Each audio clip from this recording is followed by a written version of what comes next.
Hello everyone, मैं हर्षवर्धन आज आप सबके साथ फिर एक बार। और आज हम लोग बात करने वाले हैं chapter number 2 of class 12th physics. Chapter number 2 of class 12th physics is chapter number 2 electric potential and capacitor. तो आज हम सिर्फ इलेक्ट्रिक पोटेंशियल की बात करेंगे, कैपेसिटर की बात हम बाद में नेक्स्ट वीडियो में करेंगे।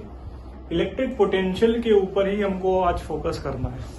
इलेक्ट्रिक पोटेंशियल के साथ साथ हम लोग बात करेंगे वर्क की, और ये वर्क होगा electric. So we'll talk about electric work and electric potential, and this is a chapter number 2 of unit number 1, and unit is electrostatics. Unit is electrostatics. ठीक है, तो इसको हम समझने की कोशिश करते हैं कि क्या है क्या नहीं है। तो देखेंगे चैप्टर नंबर 1 में हम लोगों ने चार्जेस पढ़े थे, और ये पढ़ा था कि चार्जेस पे फोर्स कैसे लगती है।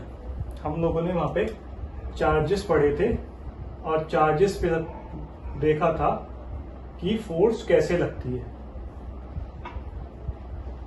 This is an arrangement with two charges Q and Q0 separated by distance R. So force between these two is calculated by Coulomb's law, and that is equal to K Q Q0 upon R square. ये हमारे पास force आ जाती थी, और इस force पर ही हमने पूरा first chapter अपना पढ़ लिया था। इस फोर्स के बाद हम लोग निकालते थे इलेक्ट्रिक फील्ड, जो कि होता था F upon Q0, और इसकी वैल्यू आती थी K Q upon R square. इतनी बातें हम लोगों ने फर्स्ट चैप्टर में कर ली थी, और फर्स्ट चैप्टर में ये कहा था कि ये जो चार्जेस हैं ये स्टैटिक हैं। ये जो चार्जेस हैं ये स्टैटिक हैं। स्टैटिक का मतलब मोशन में नहीं है, रेस्ट में रखे हुए थे। इन दोनों के ऊपर फोर्स लग रही थी। कौन लगा रहा था? यही दोनों एक दूसरे के ऊपर फोर्स लगा रहे थे। Q Q0 पर, Q0 Q पर, और रखे हुए थे, कहीं नहीं जा रहे।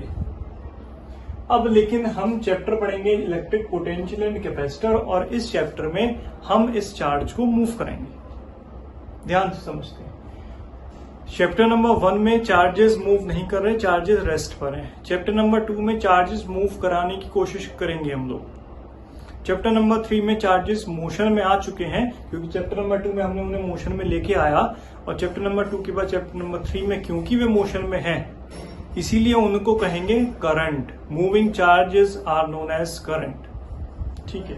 चैप्टर नंबर 4 में हम लोग पढ़ेंगे कि ये जो मूविंग चार्ज होता है, यानी जो करंट बना है, ये जो मूविंग चार्ज होता है, इस मूविंग चार्ज की मैग्नेटिक प्रॉपर्टीज क्या होती है। और चैप्टर बन जाएगा आपका magnetic effect of electric current. Magnetic effect of electric current कैसे? थर्ड चैप्टर में मूविंग चार्जेस को हमने करंट कहा। उस करंट के चारों तरफ होने वाली प्रॉपर्टीज, होने वाले फिनोमिनास को हम कह रहे हैं magnetic properties of electric current. Chapter number 5 में हम लोग उस मैग्नेटिक प्रॉपर्टीज को अर्थ के ऊपर लेके जाएंगे और पढ़ेंगे अर्थ मैग्नेटिज्म। और यहीं से स्टार्ट होता है हमारा इलेक्ट्रोमैग्नेटिज्म, जो हमने फर्स्ट वीडियो में डिस्कस किया था इलेक्ट्रोस्टैटिक्स में, कि आपका 12th क्लास का जो फर्स्ट पार्ट है वो पूरा इलेक्ट्रोमैग्नेटिज्म है। तो चैप्टर नंबर 5 के बाद सिक्स चैप्टर में इलेक्ट्रोमैग्नेटिज्म पढ़ेंगे। 7th उसी का एप्लीकेशन AC, और 8th इलेक्ट्रोमैग्नेटिक वेव्स। तो ये यहां से स्टार्ट हो गया। ये सब कुछ एक के बाद एक लिंक है, और बिना इस लिंक के हम लोग नहीं कर सकते। और फर्स्ट चैप्टर में हमने पढ़ा कि चार्ज स्टैटिक थे। इस चैप्टर में चार्ज स्टैटिक नहीं रहेंगे, इनको हमें मोशन में लेकर आना है। तो मोशन में अगर हमें इनको लेकर आना है, तो समझो कि आपके पास दो चार्ज रखे हुए थे, और अगर आप इसको मोशन में लेके आना चाहते हो, इसको मूव कराना चाहते हो, तो आपको कुछ इसको प्रोवाइड करना पड़ेगा। सम एक्सटर्नल एजेंसी चाहिए इस Q और Q0 को मूव कराने में। That external agency is known as electric potential. It is known as electric potential because it is the tendency of a charge to move due to its own property. अपनी कितनी capacity है इसकी, अपनी कितनी इसमें power है कि कितना अमाउंट ऑफ एक्सटर्नल एजेंसी हम इसको प्रोवाइड करें कि मूव हो जाए, उसको हम इलेक्ट्रिक पोटेंशियल कहेंगे।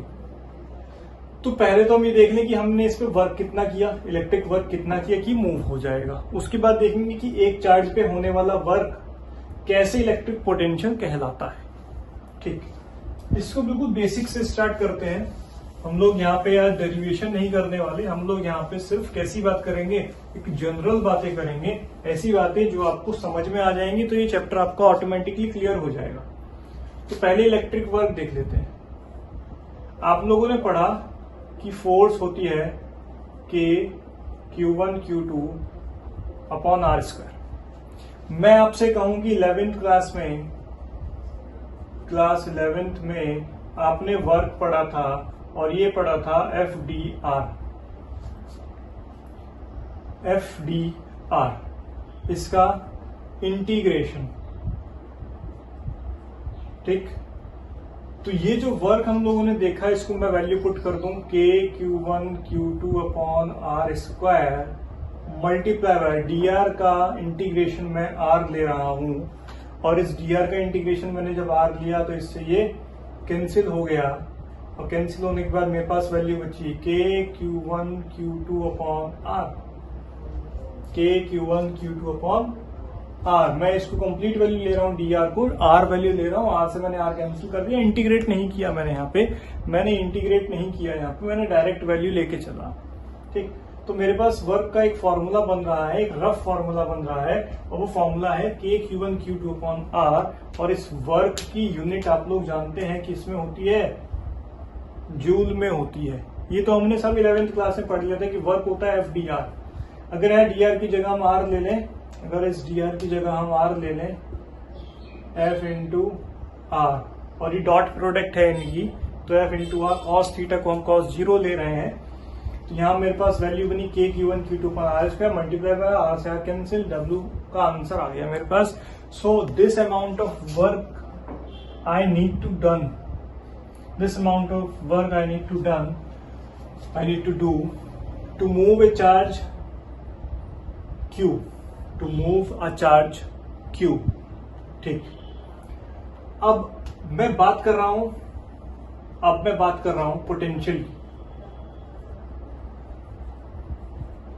Potential of a charge. ठीक, so potential of a charge is defined as the work done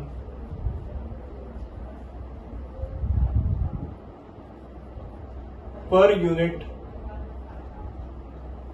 charge, the work done per unit charge। तो वर्क डन कितना हुआ था, K Q1 Q2 upon R square.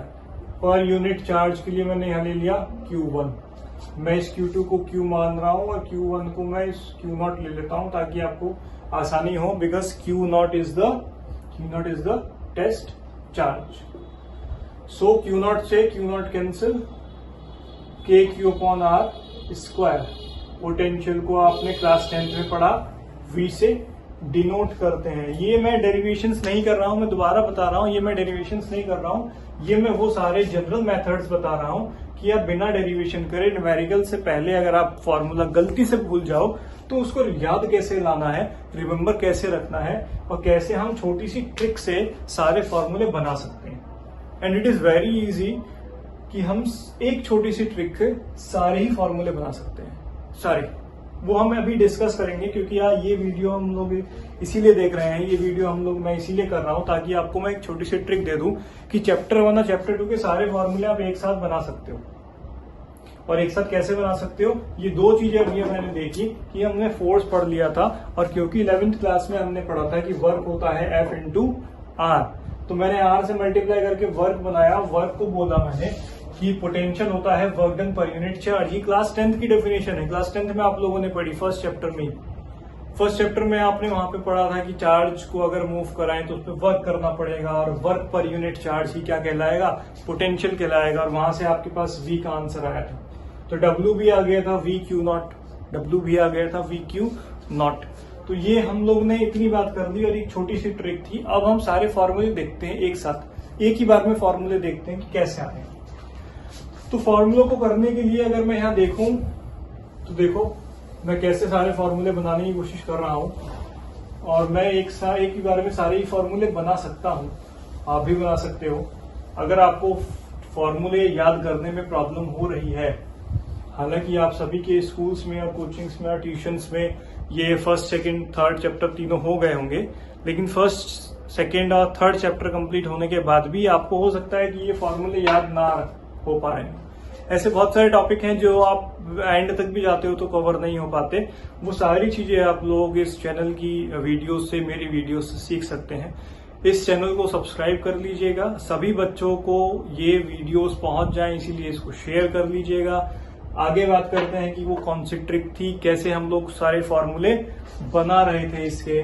तो देखेंगे कि सबसे पहला फॉर्मूला कूलम्ब्स लॉ का जो बेसिक है और आप सभी को याद होगा वो है F equal to K Q not upon R square. This is formula number 1। ठीक, यहीं से आपने देखा था कि इलेक्ट्रिक फील्ड जो होता है वो F अपॉन Q नॉट होता है, तो K Q upon R square. ठीक, यूनिट इसकी हम साथ लिखते जाएंगे, इधर है न्यूटन में और यहां पे आपको यूनिट मिल जाएगी न्यूटन पर कूलम्ब। ठीक, थर्ड देखिए, थर्ड हम लोगों ने पढ़ा work F dot D R का इंटीग्रेशन, और हमने एक R से मल्टीप्लाई करी है, एक R से मैंने इसको मल्टीप्लाई किया है, और अगर मैं इसको एक R से मल्टीप्लाई कर रहा हूं तो इस फोर्स में एक R से मल्टीप्लाई कर दो, K Q not, R square से मल्टीप्लाई हमने R की, R से R कैंसिल हो गया, तो फॉर्मूला आपका कितना बचा, सिर्फ ये R बचा। ठीक है, अब अगर ये R बचा है और ये यूनिट थी न्यूटन में, तो न्यूटन मीटर, जिसको आप क्या कहते हो, जूल। ठीक, फोर्थ क्या, पोटेंशियल। पोटेंशियल का फॉर्मूला कितना, V equal to W upon Q not, and so W is this, K Q upon R बच जाएगा, Q नॉट से Q नॉट क्या हो जाएगा, कैंसिल हो जाएगा, Q नॉट से Q नॉट कैंसिल हो जाएगा। तो ये सारी चीजें बची आपके पास। तो अब जरा हम इसको ध्यान से देखें, तो ये तो अपने आप में अकेला है, इसको देखो E इक्वल टू के क्यू अपॉन आर स्क्वायर। तो पहली चीज तो मुझे मिल गई F equal to Q not E। ठीक, एक चीज मुझे मिल गई K Q upon R square, K Q upon R, K Q upon R square, K Q upon R, यानी इसको मैं लिख सकता हूं, यहां पर कि E equal to V upon R, E equal to V upon R, and this is known as potential gradient. ये क्या बन गया, पोटेंशियल ग्रेडियंट। याद करिए अब मेरी पुरानी वीडियोस में जब मैंने इलेक्ट्रिक फील्ड पढ़ाया था तो मैंने कहा था कि इसकी एक और यूनिट होती है, और वो यूनिट मैंने दी थी वोल्ट पर मीटर। अनदर यूनिट, वो यूनिट मैंने दी थी वोल्ट पर मीटर, और ये वही है, equal to V upon R आ गया। कहां से आ गया, यहां से मैंने इसको जब दोनों को देखा तो मुझे याद आ गया कि F equal to Q naught E तो फर्स्ट फॉर्मूला था, लेकिन ये ई को मैं देख रहा हूं तो K Q R square R into R, तो के क्यू अपॉन आर की जगह मैंने वी रखा और अपॉन में क्या आ गया R, and this is known as potential gradient. Hence electric field is known as potential gradient.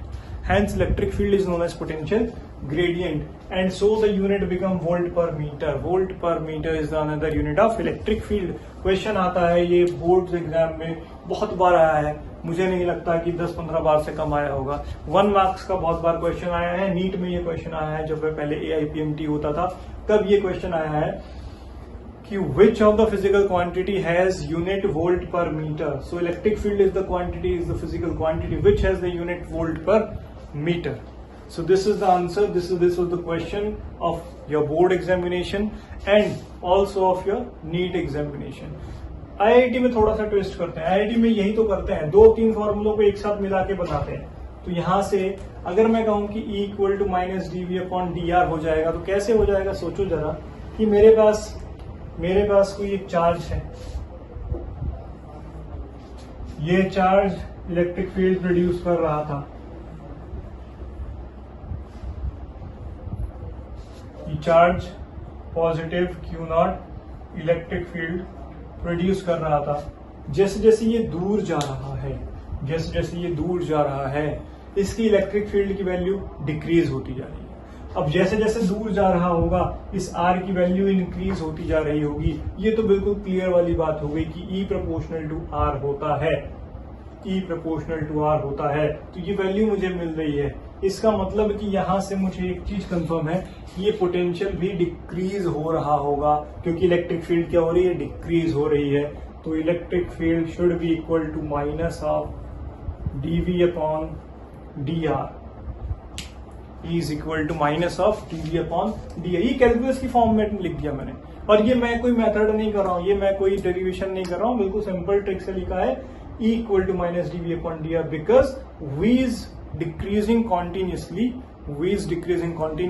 so change in potential should be negative, so minus dV आ गया, and upon change in R, so dr आ गया, and this complete quantity is known as electric field, hence E equal to minus dV/dr, and so dV equal to minus EdR, dV equal to minus EdR। ये मैंने correlate करने की कोशिश की, correlate करने की कोशिश की।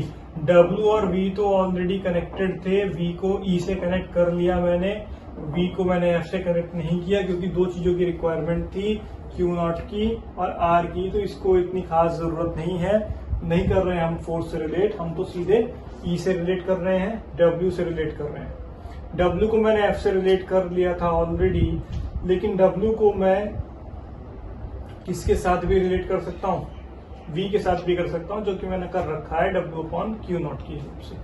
अब मैं चाहूँ कि W को और E को रिलेट करूँ तो इसको, इन दोनों को रिलेट करने का कोई मतलब नहीं बैठ रहा, क्योंकि यहाँ पे दो क्वांटिटी की रिक्वायरमेंट है, Q0 की और एक एक्स्ट्रा R की E में। तो Q0 चाहिए, मल्टीप्लाई में R भी चाहिए, दो चीजों की रिक्वायरमेंट है, तो उसको हम नहीं देख रहे। फिलहाल हमने क्या क्या चीजें देखी, ये हमने कैसे F को E से रिलेट किया, E को V से रिलेट किया, V को W से रिलेट किया, W को F से रिलेट किया, and these are the formulas of chapter number 1 and half of chapter number 2। तो ये इतने सारे फॉर्मूले, जो आप इतने सारे फॉर्मूले पढ़ते हो, उनको मैंने शॉर्ट में इतना कर दिया कि आप इनको याद कर सकते हो। Where E equal to V/R is known as potential gradient का मतलब क्या होता है, मैं सिंपल सी बात बताता हूँ। किसी भी फिजिकल क्वांटिटी को डिस्टेंस से डिवाइड कर दो, लेंथ से डिवाइड कर दो, ग्रेडियंट बन जाएगा। किसी भी फिजिकल क्वांटिटी को लेंथ से डिवाइड कर दो तो क्या बन जाएगा, ग्रेडियंट बन जाएगा। सो मैंने पोटेंशियल को लेंथ से डिवाइड कर दिया तो मेरे पास पोटेंशियल ग्रेडियंट बन गया। इलेक्ट्रिक फील्ड को लेंथ से डिवाइड कर देता अगर, तो मेरे पास इलेक्ट्रिक फील्ड ग्रेडियंट बन जाता है, जिसकी रिक्वायरमेंट कभी नहीं पड़ती, तो फिलहाल आपके पास ये सारी चीजें हैं, इन सब की हमने यूनिट्स देख ली। पोटेंशियल की यूनिट क्या होती है, पोटेंशियल की यूनिट होती है वोल्ट। अब पोटेंशियल तो हमने पढ़ लिया कि ठीक है सर, पोटेंशियल वाली बात समझ में आ गई कि पोटेंशियल का एक चार्ज के लिए फॉर्मूला होता है KQ/R। एक चार्ज के लिए फॉर्मूला होता है KQ/R। आर। अब ध्यान रखना, मैं ये आपको वो नहीं बता रहा हूँ जो आपकी कॉपी में आपको डेरिवेशन में करना है, मैं आपको वो बता रहा हूँ जो आप जिसकी हेल्प से आपको डेरिवेशन करने हैं, जिसकी हेल्प से आपको न्यूमेरिकल्स करने हैं। ये थ्योरी है, ये इस चैप्टर की पूरी थ्योरी चल रही है। आधे चैप्टर की थ्योरी हम आज कंप्लीट करके चलेंगे और कैपेसिटर को हम बाद में डील करेंगे। नेक्स्ट वीडियो में सिर्फ कैपेसिटर के ऊपर डीलिंग की जाएगी, कैपेसिटर क्या है, कैसे कैसे होता है। चैप्टर के 2 ही पार्ट हैं। कौन कौन से पार्ट है?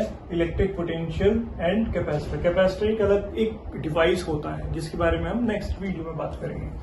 तो इस वीडियो में हमने जो ये सारी चीजें देखी हैं, इस सेशन में हमने जो चीजें देखी हैं, फोर्स का, इलेक्ट्रिक फील्ड का फॉर्मूला फर्स्ट चैप्टर का, वर्क का और पोटेंशियल का फॉर्मूला इस चैप्टर का। ठीक, अब हम पोटेंशियल तो हमने पढ़ा, अब मैं पोटेंशियल डिफरेंस समझना चाहता हूं। मैं चाहता हूं इसको आप स्क्रीनशॉट ले लीजिए, इसका स्क्रीनशॉट आप लेके इसको ट्रिक को नोट कर सकते हैं। बाकी आप वीडियोस को शेयर करेंगे और इसको अपने साथ लाइक वीडियोस में रखेंगे, प्लेलिस्ट में रखेंगे। तो आप जब चाहे इस वीडियो को देखो, आप सुबह को रिवाइज करो, रात को रिवाइज करो, सुबह को टेस्ट देना है 4 बजे उठ के रिवाइज करो।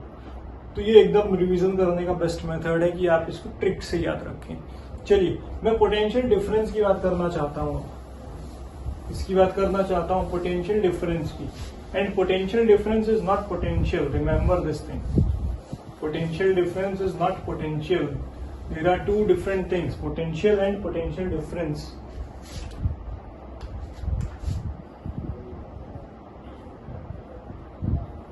पोटेंशियल एंड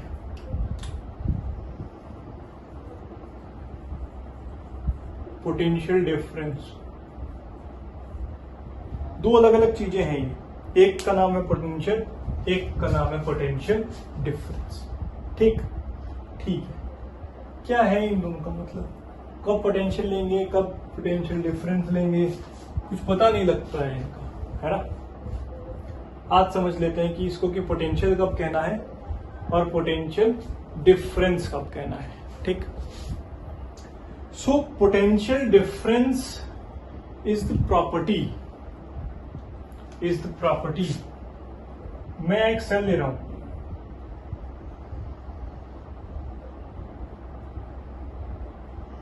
मैंने यहां पे एक सेल ले लिया। ये देखा होगा आपने, रिमोट में डालते हैं आप सेल, आप वॉच में भी डालते हैं सेल। 2 टर्मिनल होते हैं इसके, एक पॉजिटिव टर्मिनल होता है, एक निगेटिव टर्मिनल होता है। तो मैंने माइनस प्लस का एक कॉम्बिनेशन ले लिया and this is known as a battery.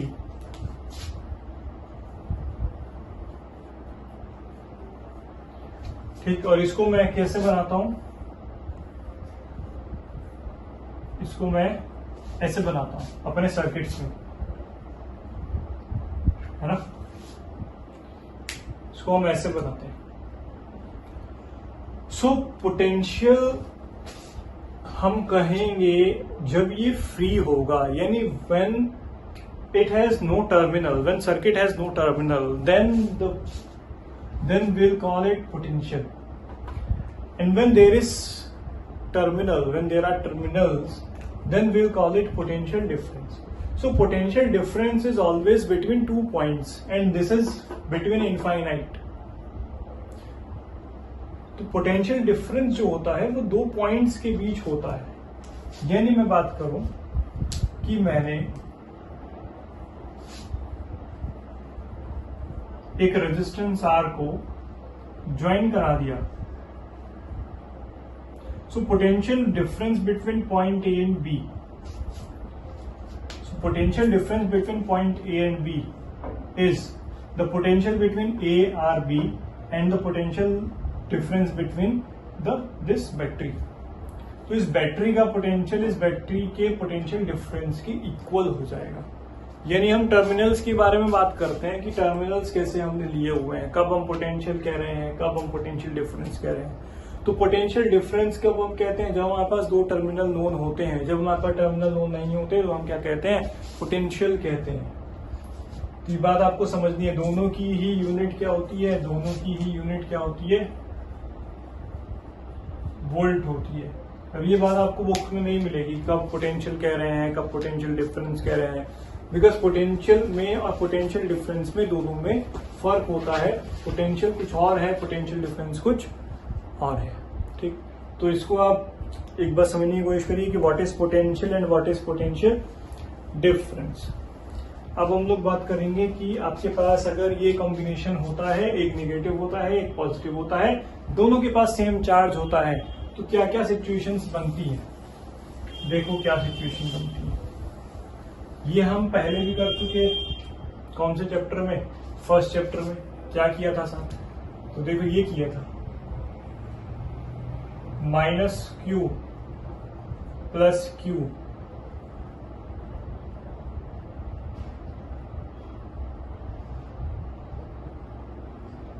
Point O A point P। कह रहा हूं कि ये एक डाइपोल है। पॉइंट P क्या है? Point P is axial point. कह रहा बताओ पोटेंशियल कितना होगा इसका। पोटेंशियल बताने के लिए मैं ले लेता हूं कि ये मान लो पॉइंट A, ये मान लो पॉइंट B, ये पॉइंट P, ये पॉइंट O, और अब मैं अगर इसको देखूंगा तो ये O से R डिस्टेंस पे है पॉइंट P, तो मैं यहां से निकाल लेता हूं। क्या निकाल लेता हूं? Potential V = V of +Q + V of -Q। Potential हमेशा ऐड होता है, पोटेंशियल कभी निगेटिव नहीं हो सकता। क्यों नहीं हो सकता? Because potential is a scalar quantity as well as it is of the form of energy, it is of the form of energy, and whatsoever is the form of energy can always be a scalar quantity। तो ये जो potential है ये हमेशा add होने वाला है, ये कभी सब्ट्रैक्ट नहीं होने वाला। हाँ, सब्ट्रैक्ट होगा अगर दोनों की पोटेंशियल की डायरेक्शन अलग अलग हो जाए। फिलहाल मुझे A पॉइंट से P पर पोटेंशियल चाहिए, B पॉइंट से भी P पर चाहिए, तो दोनों की पोटेंशियल P पर चाहिए, तो मैंने इसीलिए दोनों को ऐड कर दिया कि A की पोटेंशियल P पर कितनी है देख ली, B का भी P पर कितना है देख लिया। तो देख रहा हूं यहाँ पे फॉर्मूला मेरे पास बना था कि Q/R। So what is R? AP? No, BP. This is R minus A. R minus A. Minus Q के लिए माइनस कॉमन आ गया, KQ/R + A। V = KQ common 1/R minus A -1/R + A। KQ R + A minus R + A upon R² minus A²। KQ R से R cancel 2A upon R² minus A²। ठीक, वही जैसे हम dipole में हमेशा करते हैं, because A is very small, so neglecting A²। तो पोटेंशियल कितना बन गया? K। Q2A को क्या बोलते हैं? P/R²। KP/R²। ध्यान दो, जब इलेक्ट्रिक फील्ड पढ़ा तो इलेक्ट्रिक फील्ड आया था KP/R³। KP/R³। इसका मतलब ये क्या है? ये V = E/R। ध्यान रखेंगे, ये जो थोड़ी देर पहले ट्रिक से फॉर्मूला निकाला था ना, उसको ये कंफर्मेशन दे रहा है कि अगर इलेक्ट्रिक डायपोल भी आ गया तो ये जो हमारी ट्रिक थी फेल नहीं हो रही, और हमारे पास अभी भी फॉर्मूला क्या बना? V = KP/R² and hence E/R। तो ये हमारे पास वैल्यूज आ गई, V के लिए भी आ गई और E के लिए भी आ गई। ठीक है, अगर मैं कहूं कि यही डायपोल पॉइंट P क्या बन जाए, अगर यही डायपोल, ये तो आप इसका स्क्रीनशॉट ले सकते हैं, अगर यही डायपोल क्या बन जाए, देखो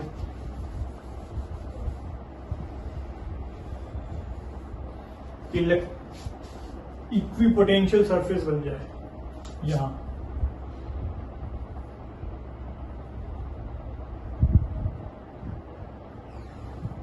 ये P पॉइंट पे बन जाए। So point P is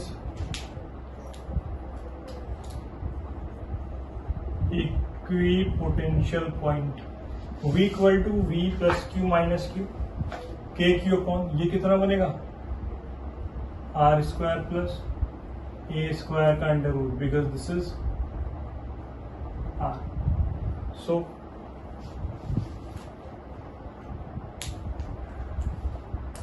are square plus A square का under root, R square plus A square का अंडर रूट, इससे ये कैंसिल और पोटेंशियल बना कितना 0, यानी equipotential surfaces, equipotential points में equatorial point, sorry equatorial points पे पोटेंशियल कैसा होता है 0 होता है. इक्विटोरियल पॉइंट पे पोटेंशियल कैसा होता है 0 होता है. तो ये तो बहुत आसान सी चीजें थी जो हम लोगों ने कर ली है. अभी डायपोल की हम लोग बात कर चुके. डायपोल की बात कर चुकने के बाद मैं कहूँ कि अगर 10, 15, 20, 50, 100 चार्ज भी आपके पास हो तो सबका इलेक्ट्रिक फील्ड, पोटेंशियल, फोर्स सबको निकालने का एक ही तरीका है. वो तरीका क्या है, उन सबका सम ले लो. यानी अगर हम बात करें, छोटी छोटी बात करें कि एक पॉइंट है मेरे पास P और इससे अलग अलग चार्जेस रखे हुए हैं. कौन कौन से, Q1, Q2, Q3, Q1, Q2, Q3, Q4, और ये सब मेरे पास हैं R1, R2, R3, R4 पे. तो V कितना हो जाएगा, K Q1 upon R1, K Q2 upon R2, K Q3 upon R3, K Q4 upon R4 and so on. So this is the method by which we can find out the potential at a point due to multiple charge. Infinite charges भी होते तो V का answer हम लोग निकाल सकते थे अगर कॉन्टिन्यूस फॉर्मेट में हो जाए. ये तो डिस्क्रीट मेथड है. अगर कॉन्टिन्यूस फॉर्मेट में हो जाए तो कॉन्टिन्यूस फॉर्मेट में हम कॉन्टिन्यूस वाला फॉर्मूला लगा देंगे. तो कॉन्टिन्यूस वाला फॉर्मूला हमारे पास हुआ करता था कि अगर उसके पास चार्ज डेंसिटी लैम्डा है या चार्ज डेंसिटी उसके पास रो है या चार्ज डेंसिटी उसके पास सिग्मा है, उसकी फॉर्मेट से हम Q की वैल्यू रखते चले जाएंगे कि Q equal to lambda dl, Q equal to अगर ये सरफेस चार्ज डेंसिटी है तो सिग्मा ds, और अगर वॉल्यूमेट्रिक चार्ज डेंसिटी है तो rho dv, where v is volume. ठीक, इतनी बात मुझे लगता है ये आप लोगों को समझ आ गई होगी. अब ध्यान दो, बिल्कुल बेसिक्स से हम लोग चल रहे हैं, तो अब ध्यान दो कि मैंने बताया था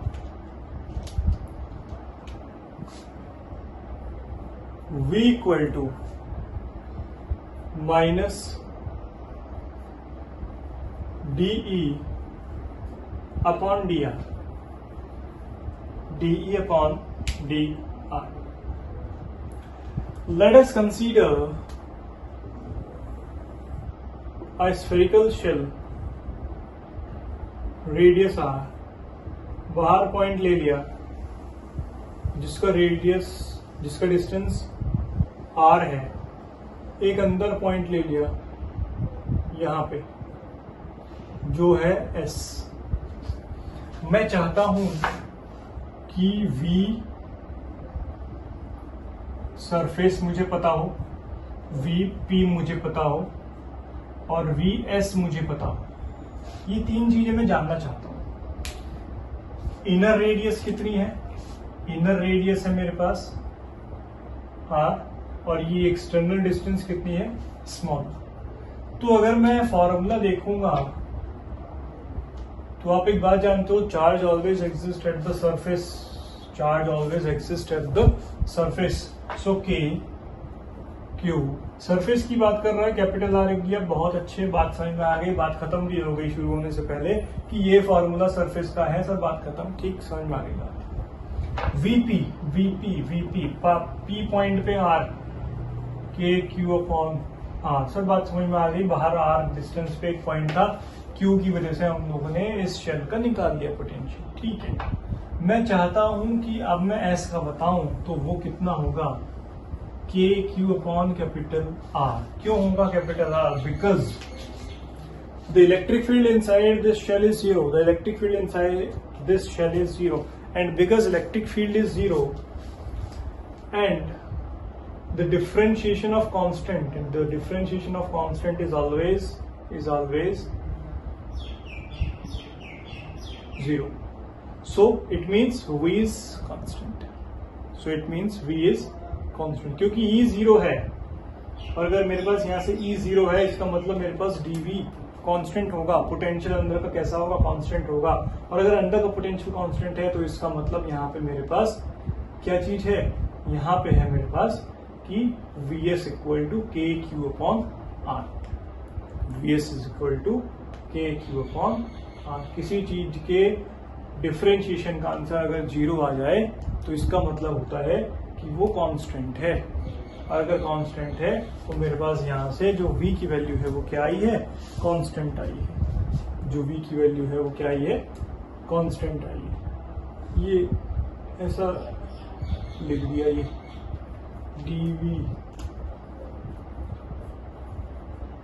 d equal to minus dv upon D. अब ठीक है, तो ये de कौन जीरो है, इसका मतलब v क्या है? कांस्टेंट है। इसका अगर हम ग्राफ ड्रॉ करने की कोशिश करें तो इसका ग्राफ कुछ ऐसे बनेगा, this is v, this is r, this is radius capital r, this is radius capital r। एक पॉइंट तक तो ये कांस्टेंट गया, उसके बाद ये रेक्टेंगुलर हाइपरबोला की फॉर्मेट में आ गया। यहां तक कैसा है? v इक्वल टू के क्यू अपॉन आर। ठीक, ये कैसा है? v इक्वल टू के Q upon R implies that k proportional 1 upon R. ठीक, तो ये हमारे पास कुछ वैल्यूज आ गई, और ये अगर मेरे पास वैल्यूज हैं तो मैं यहाँ पे ये बना लेता हूँ कि मेरे पास कोई सर्कुलर जो शेल थी वो ऐसी थी, और ये जो सर्कुलर शेल मेरे पास ऐसी थी उसका डायग्राम हमने, उसका ग्राफ हमने ड्रॉ कर लिया। और ये ग्राफ है क्या?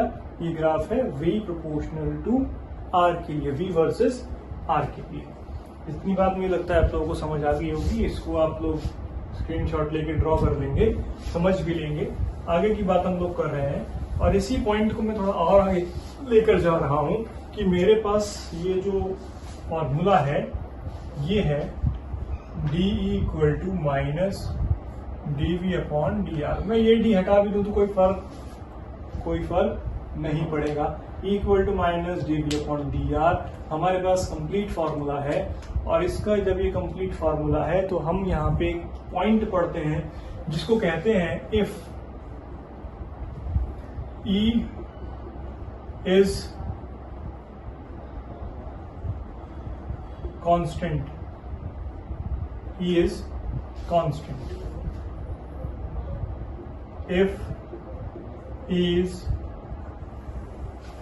zero, if E is increasing, if E is decreasing. Constant का मतलब यहां होता है यूनिफॉर्म। तो ये मेरे पास 4 पॉइंट हो सकते हैं। तो जब E यूनिफॉर्म हो, जब E जीरो हो, जब E इंक्रीजिंग हो, जब E डिक्रीजिंग हो, तब क्या सिचुएशंस बनती हैं उसकी बारे में हम लोग बात कर रहे हैं। और ये सिचुएशंस वो सिचुएशंस हैं जब हमें पढ़ना होता है equi potential surfaces. Equi potential surfaces मतलब क्या है इस बात का? मतलब इसका ये है कि मेरे पास एक चार्ज था,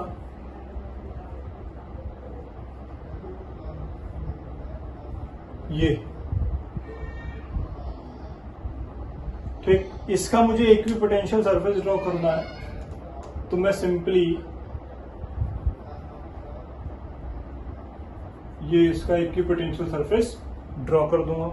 सिमिलरली मैं नेगेटिव पर ड्रॉ करूंगा, सिमिलरली मैं पॉजिटिव नेगेटिव पर ड्रॉ कर सकता हूं, पॉजिटिव नेगेटिव। तो इनके लिए कैसे रहेगा,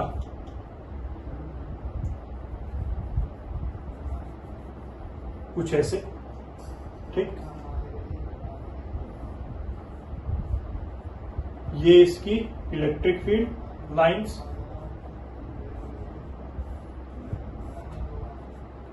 ठीक।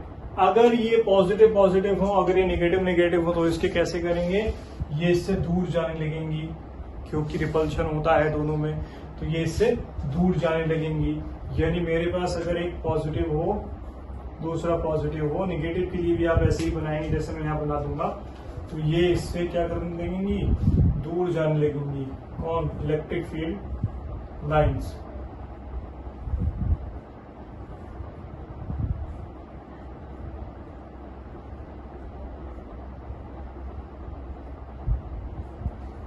ये तो इलेक्ट्रिक फील्ड लाइन हो गई, ठीक। अब यहां से मुझे क्या बनानी है, इक्विपोटेंशियल सरफेस। तो ये ऐसे, ये ऐसे, ये और पास, ये और पास, ये और पास, ये और पास। यानी वो कॉन्ट्रैक्ट होने लगी है।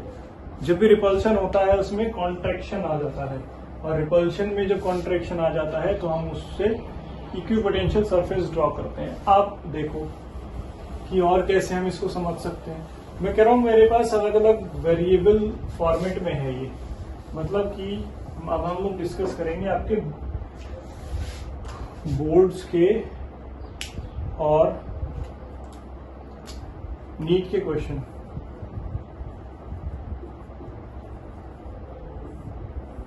कह रहा है कि E is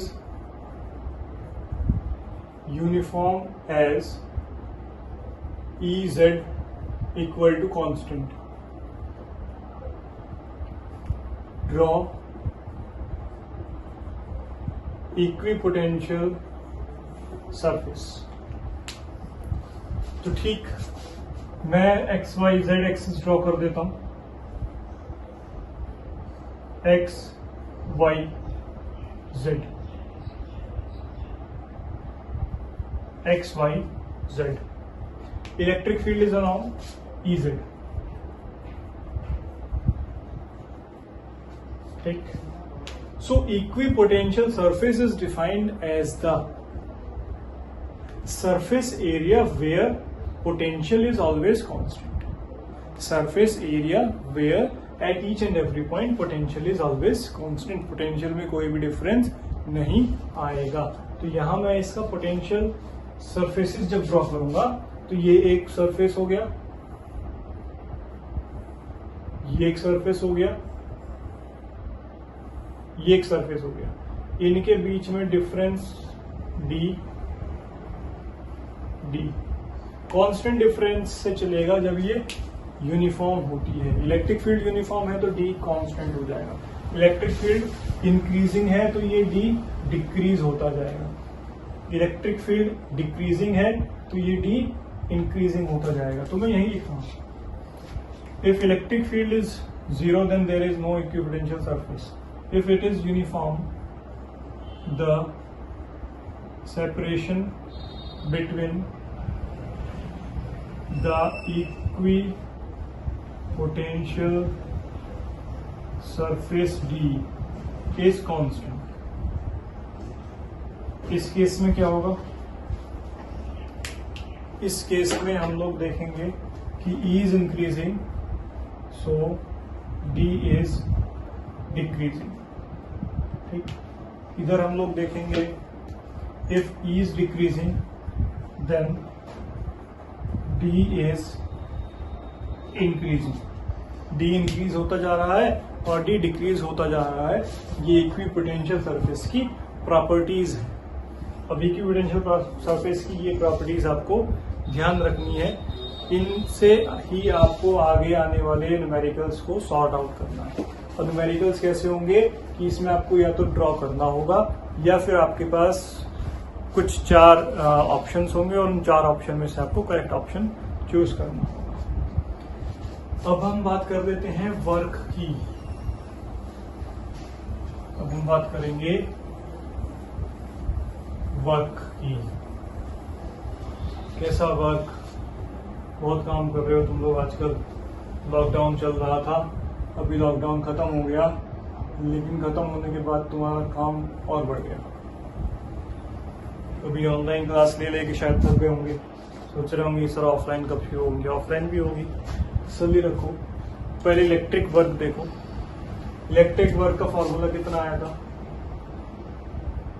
FDR।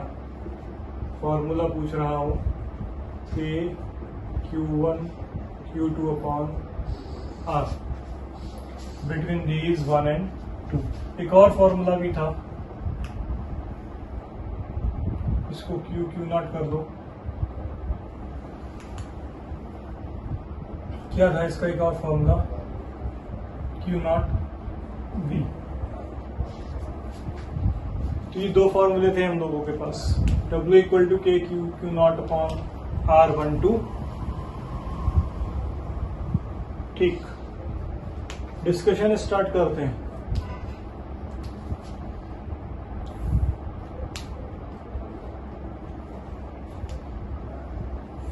First variety of question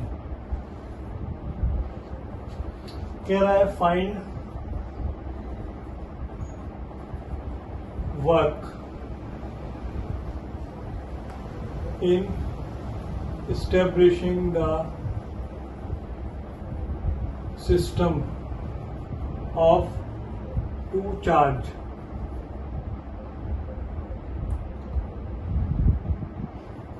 in air और वैक्यूम। इन एयर ले लेते हैं, वैक्यूम का तो बहाना है। इन एयर, ठीक। तो देखो 2 चार्ज स्टेब्लिश करने हैं, तो अगर 2 चार्ज स्टेब्लिश मुझे करने हैं तो सॉल्यूशन, एक चार्ज यहां आ गया, एक चार्ज यहां आ गया, Q1 Q2 R12। तो work 1 in establishing Q1 from infinity equal to 0, W2 in establishing Q2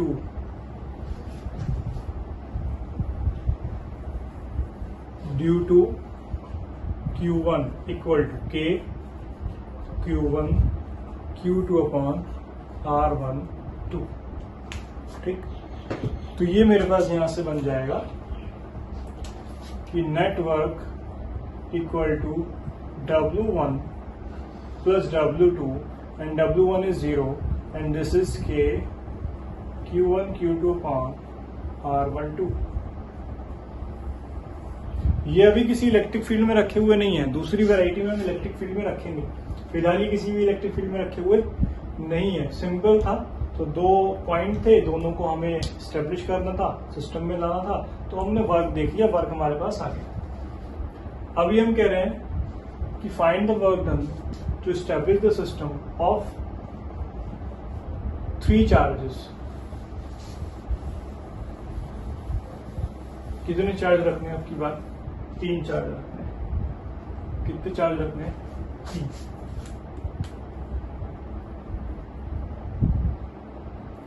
रख देंगे।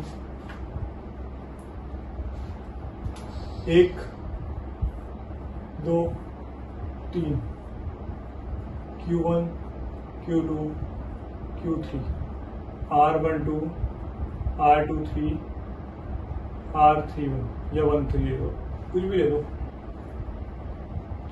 1331। ठीक, W1 0 Q1 को रखा, W2 Q2 को रखना है KQ1 Q2 upon R12, W3 third को रखना है 1 की वजह से Q1 Q3 अपॉन R13, 2 की वजह से Q2 Q3 upon R23, W equal to W1 plus W2 plus W3। W1 तो 0 है, क्यों? क्योंकि Q1 को रखा है इनफाइनाइट से कहीं किसी पॉइंट पे लेके आए, कोई वर्क नहीं करना पड़ा क्योंकि कोई चार्ज था ही नहीं, कोई वर्क करना ही नहीं पड़ा, तो वर्क डन कितना हो गया? 0। वो तो रैंडमनेस थी ना उसकी, वो तो कहीं भी घूम रहा था, उठा के ले आए उसको, पोटेंशियल भी देने की जरूरत नहीं पड़ी उसको। ठीक है, तो W इक्वल टू कितना आंसर आ गया? K Q1 Q2 upon R12, K Q2 Q3 upon R23, K Q1 Q3 upon R13। This is the required answer. ठीक है, ये दोनों वो थे, ये दोनों वो वैरायटी थी जब हमारे पास इलेक्ट्रिक फील्ड नहीं था। अब मैं क्या करूंगा, अब मैं यहां पे एक इलेक्ट्रिक फील्ड लगा दूंगा। अब मैं क्या करूंगा, यहां पर एक इलेक्ट्रिक फील्ड लगा दूंगा। तो मैं कह रहा हूं find the work done establishing the system of two charge in uniform electric field.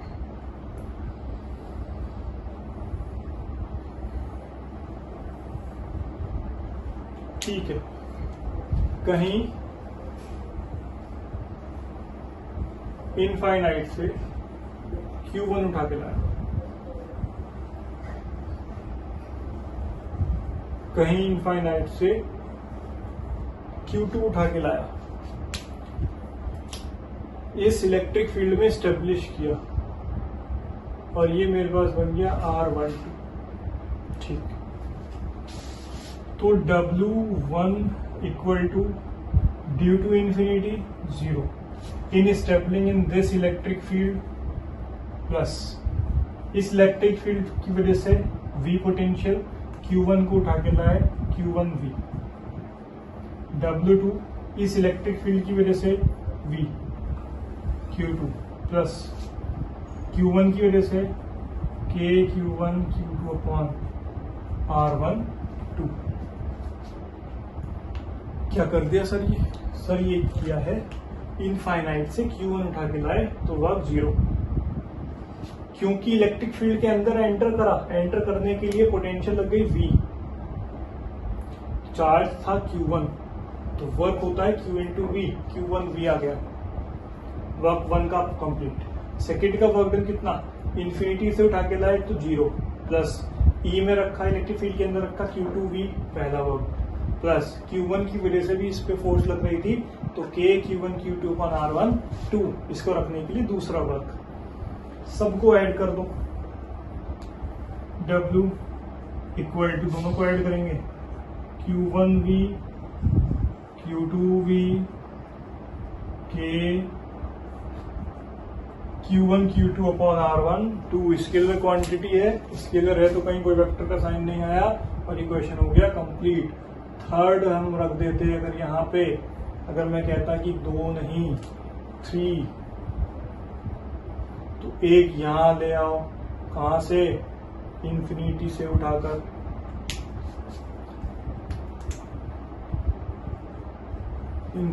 उठाकर, Q3 R13 बन जाएगा, R23 बन जाएगा, और वर्क टोटल कितना हो जाएगा? Q1V plus Q2V plus K Q1 Q2 upon R12 plus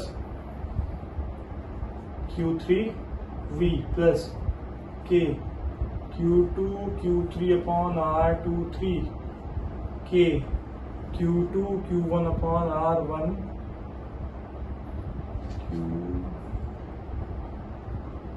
Q3 Q1 upon R13। This is the required answer of work.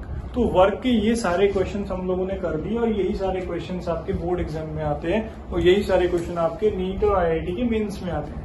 Advance के लिए हम लोग वीडियो में डिस्कशन नहीं करने वाले हैं। एडवांस के लिए आपको बुक करनी है जैसे H C Verma, DC Pandey, उन बुक्स की हेल्प से आपको न्यूमेरिकल सॉल्व करने हैं। सॉल्व करने के बाद उसका अपना एनालाइजेशन करना है कि कितना आपसे हो पा रहा है, उसके अकॉर्डिंग। पहले तो आपको मेंस की तैयारी करनी है। मेंस की तैयारी कर दी आपकी 70% प्रिपरेशन हो जाती है। तो मेंस में ये सारे क्वेश्चंस का यूज होता है, नीट में इन सारे क्वेश्चंस का यूज होता है, और आपके बोर्ड एग्जाम में ये डायरेक्ट आते हैं। जैसे मैंने यहाँ करा दिया, ऐसे ही उठा के आपको क्वेश्चन 5 नंबर में मिल जाएगा।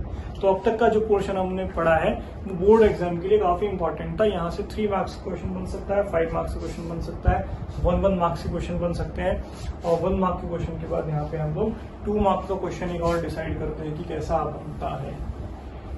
ये होता है पोटेंशियल एनर्जी। ये क्वेश्चन है पोटेंशियल एनर्जी की। पोटेंशियल एनर्जी निकालनी है एक डायपोल की। एक डायपोल ले लिया मैंने। स्टेबिलिटी और अनस्टेबिलिटी की कंडीशन होती है इलेक्ट्रिक स्टेबिलिटी या इलेक्ट्रिक अनस्टेबिलिटी। -q से +q O A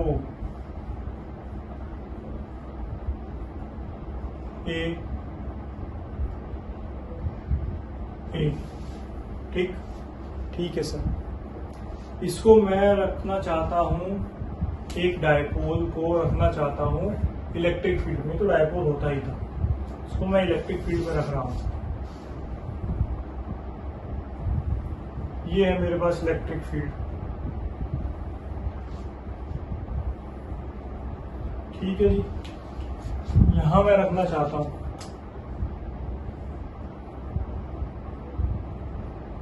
-q +q, ठीक, 2a, ठीक। इलेक्ट्रिक फील्ड लगाएगा इस पे फोर्स, इधर लग गई, इधर लग गई। ये दोनों इसको घुमा देंगे। चैप्टर नंबर 1 में पढ़ा हमने, इसको ये घुमाएंगे, टॉर्क लग जाएगा इस पे। तो टॉर्क इक्वल टू F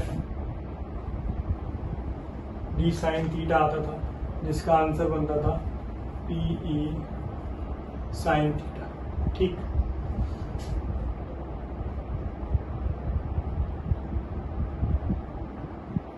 ये एंगल थीटा है, ठीक। तो ये नीचे 2a cos, इधर 2a sin, ठीक। हम निकालना चाहते हैं potential energy, that is equal to work done, and work done by this torque is tau d theta. और ये कैसा होगा, इसका इंटीग्रेशन कर देते हैं। तो ये कैसे रहा होगा, पहले रहा होगा कि dw equal to tau d theta, ठीक। वर्क ही पोटेंशियल एनर्जी है, equal to W equal to tau की value PE sine theta d theta का इंटीग्रेशन थीटा 1 से थीटा 2 के बीच, U equal to PE cos theta minus sine theta 1 से theta 2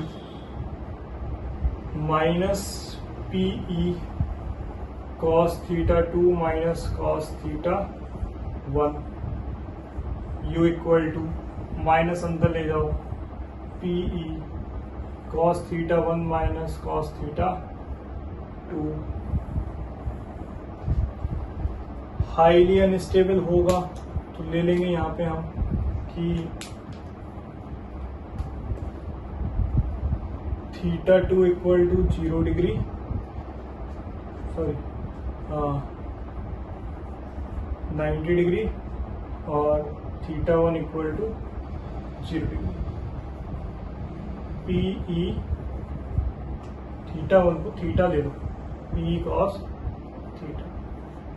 ये आ गई हमारे पास potential energy, and potential energy is PE cos theta, which means dot product of P and E. What is P? P is dipole moment. P is dipole moment. तो हमारे पास potential energy आ गई P cos theta और हमारे पास उधर torque था P sin theta. ठीक है जी। कंडीशन स्टेबिलिटी की अनस्टेबिलिटी की U equal to P cos theta. Theta की वैल्यू हम पुट करते जाएंगे, कंडीशन हम निकालते जाएंगे। कैसे निकालेंगे? थीटा को पुट करो, थीटा इक्वल टू 90 डिग्री पे cos 90 जीरो आंसर आ गया। थीटा की वैल्यू 0 डिग्री, cos 0 1, तो 0 डिग्री पे ये कैसा हो गया? स्टेबल हो गया। ठीक, यानी P आंसर आ रहा है इसका। इसकी वैल्यू पुट करो 180 माइनस P आ जाएगा आंसर। इधर भी हम वैल्यूज उसी के अकॉर्डिंग पुट करते जाएंगे। तो ये सारे क्वेश्चंस हैं जो आपके बोर्ड एग्जाम में आते हैं। और यहाँ से मैं एक और आपको बात क्लियर कर देता हूँ। बिल्कुल, क्या बात है सर? वो बात ये है कि समझने की कोशिश करना, वो है ग्राफ। हम लोगों ने स्टार्टिंग में ही पढ़ लिया था कि E इक्वल टू के q naught upon r, V equal to K Q upon R, which means both proportional to 1 upon R.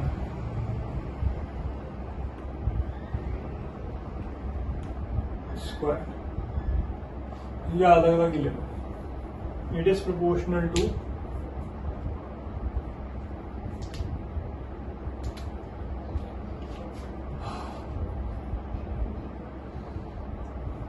इधर आएगा Q1 Q2,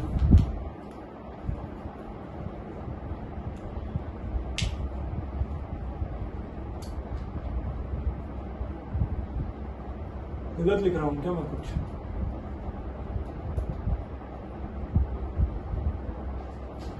तो ये E होता है प्रोपोर्शनल 1 अपॉन आर स्क्वायर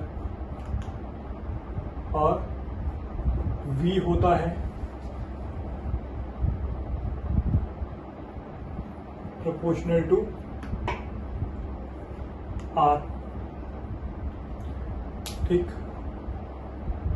अब ठीक है। ये के Q upon R square K Q upon, तो इनका हमें ग्राफ ड्रॉ करना है।